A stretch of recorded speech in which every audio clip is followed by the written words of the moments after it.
A ver, pensemos en esto. ¿Qué pasaría si el mayor problema para un profeta no fuera un Dios lleno de ira, sino un Dios de misericordia infinita?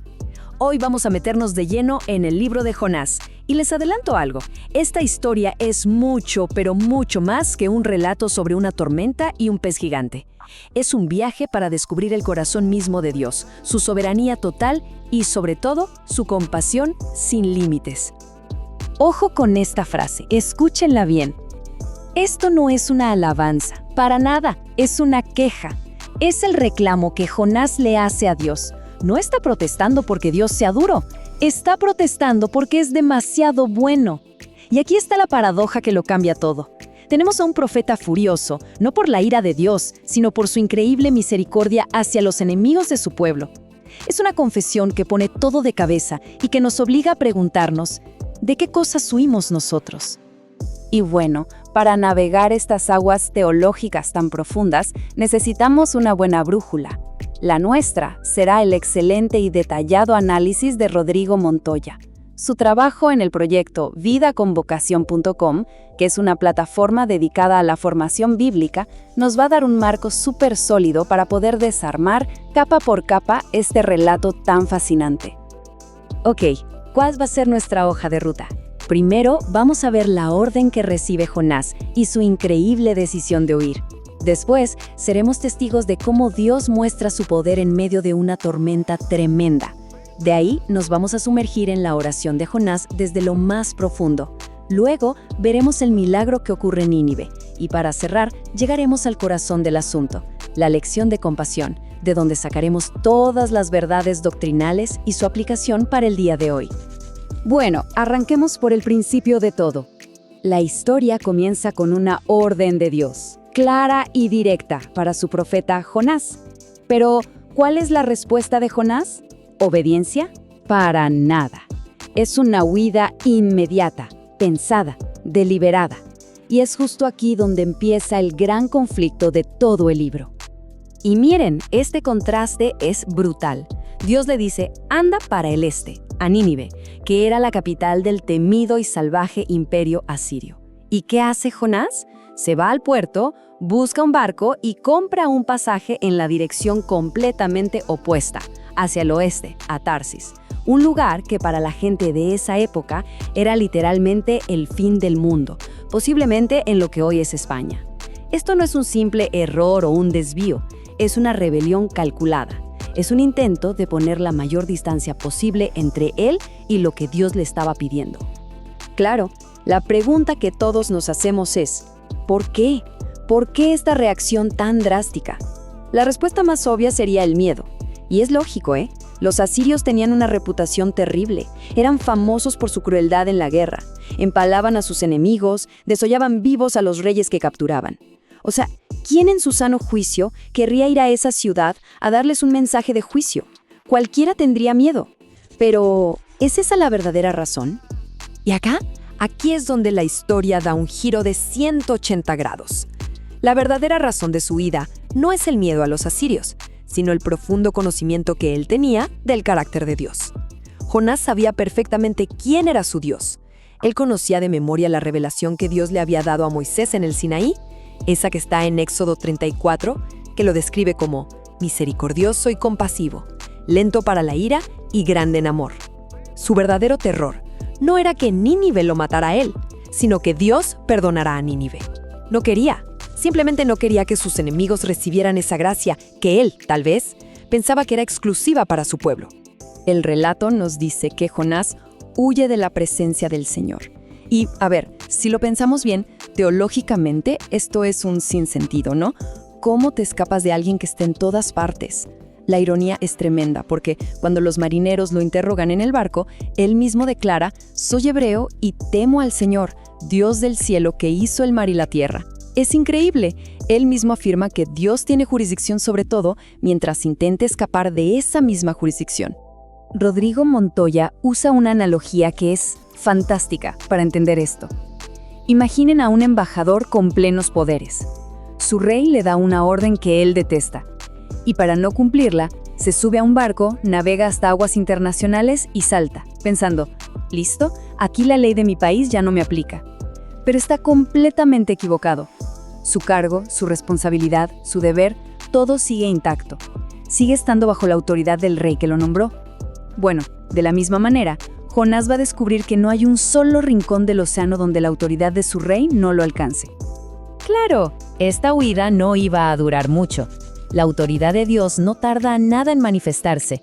Y ahora pasamos a la tormenta, que, aclaremos, no es una simple coincidencia climática. No, es una intervención directa y soberana de Dios para detener en seco la carrera de su profeta. Veamos la secuencia, que es casi cinematográfica. Dios no sugiere, actúa. Manda un viento huracanado. Los marineros, desesperados, le rezan a cada uno a su Dios, pero silencio total. Mientras tanto, ¿dónde está el profeta del único Dios verdadero? Durmiendo en la bodega. ¡Qué ironía! Cuando lo descubren, y a pesar de que Jonás admite que es su culpa, los marineros intentan salvarlo, remando con todas sus fuerzas contra la tormenta. Y solo cuando se dan cuenta de que no pueden, cuando todo el esfuerzo humano es inútil, le hacen caso a Jonás y lo tiran al mar. En ese preciso instante, la calma es absoluta, inmediata. Y este contraste es una de las grandes lecciones del libro. El de adentro, el que conoce la ley, el profeta, está espiritualmente dormido, totalmente pasivo. Y los de afuera, los marineros paganos, están activos, rezan, buscan, trabajan y al final muestran más compasión y respeto por la vida que el propio Jonás. Ellos, que no conocían al Dios de Israel, terminan reconociendo su poder de una manera que deja en evidencia la tremenda desobediencia del profeta. Y acá pasa algo increíble, el primer gran milagro de conversión del libro. Cuando el mar se calma, el texto dice que los marineros sintieron un gran temor al Señor. Pero no es miedo a la tormenta, es un asombro reverente, un respeto profundo ante el Dios que tiene el control de la naturaleza.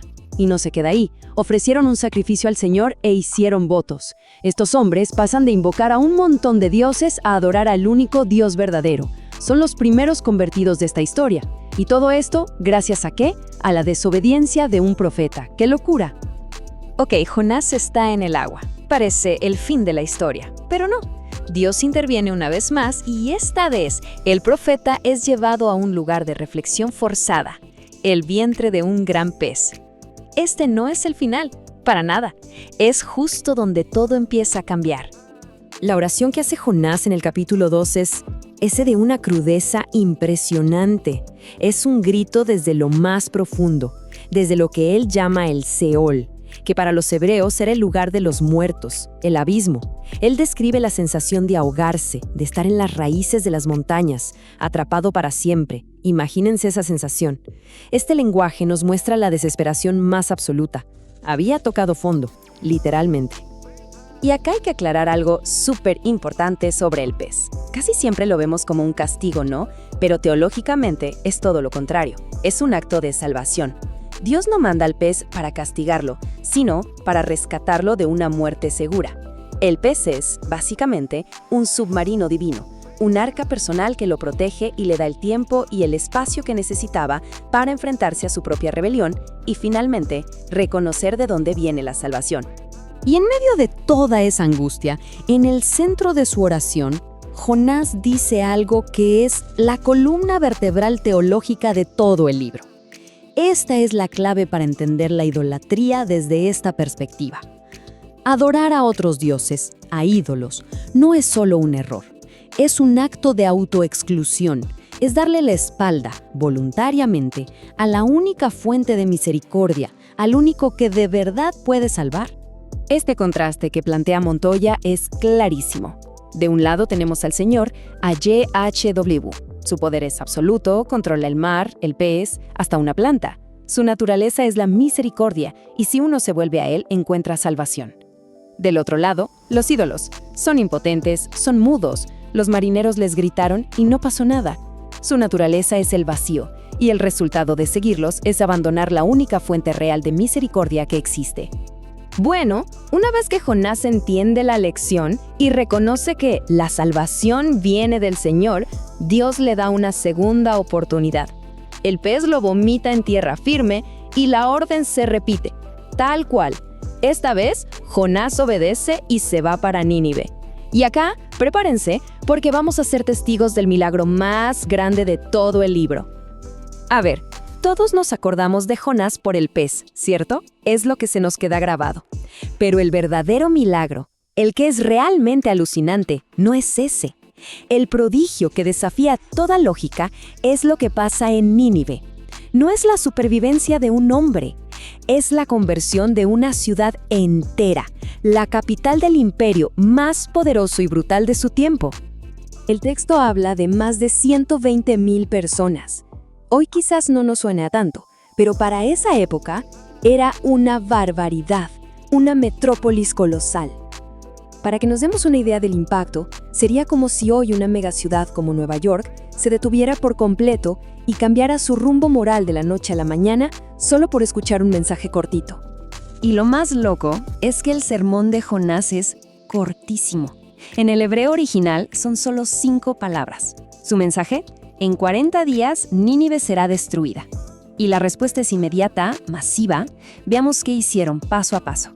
Esto es lo que se llama metanoia, arrepentimiento. No es solo sentirse mal. Empieza con creer el mensaje, pero de ahí pasa a la acción. Ayunan, se visten de luto. Implica humildad. El mismísimo rey se baja del trono.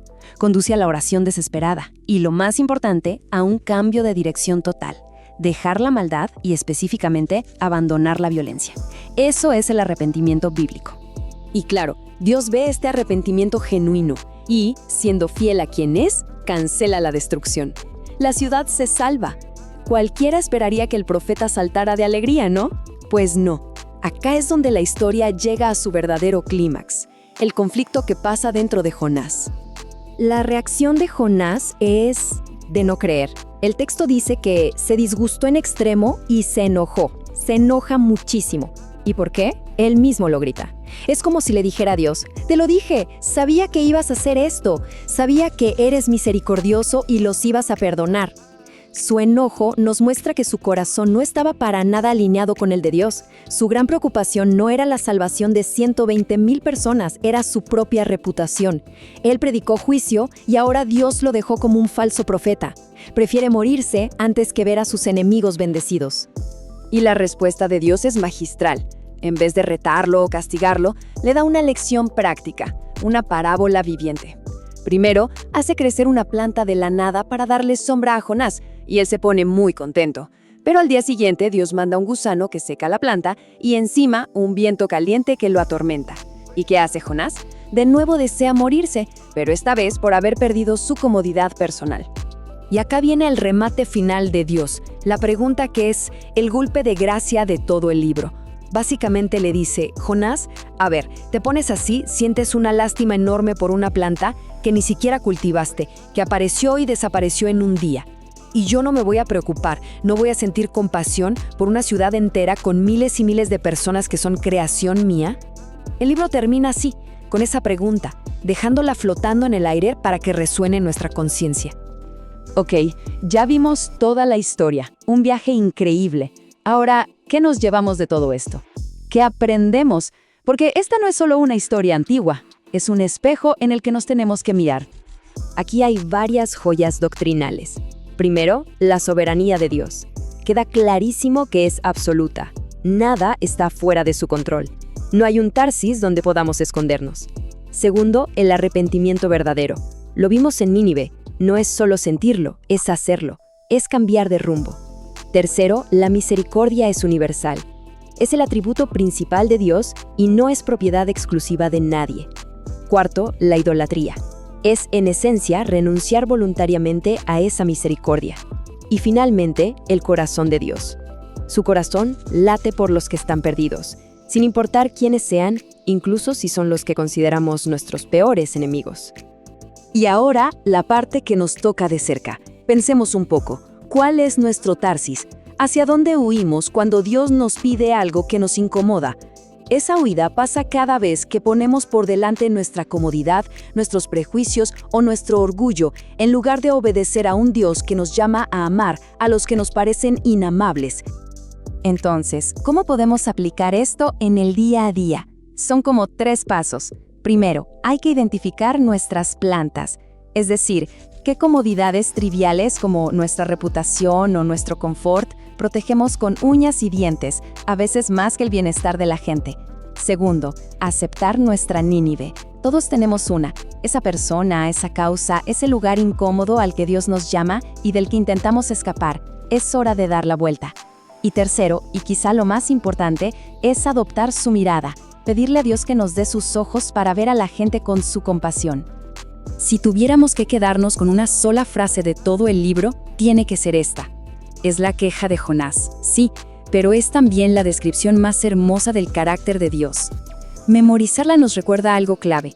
El problema nunca es la falta de bondad de Dios, sino, a veces, nuestra propia resistencia a que esa bondad les llegue a otros. Y cerramos con eso, con la misma pregunta con la que termina el libro, una pregunta que nos deja pensando. ¿Dónde está nuestro corazón? ¿Está en sintonía con el corazón compasivo de un Dios que se preocupa por ciudades enteras? ¿O estamos más enfocados en la pérdida de nuestras pequeñas comodidades personales, de nuestras plantas que se secan? Y, por supuesto, no podemos terminar sin agradecerle de nuevo, y muy especialmente, a Rodrigo Montoya. Su profundo análisis en vidaconvocación.com ha sido la brújula que nos ha permitido navegar este libro increíble. Su trabajo nos ayudó a ver a Jonás no como un simple cuento para niños, sino como lo que realmente es, un tratado teológico de una profundidad inmensa. Gracias por habernos acompañado en este recorrido.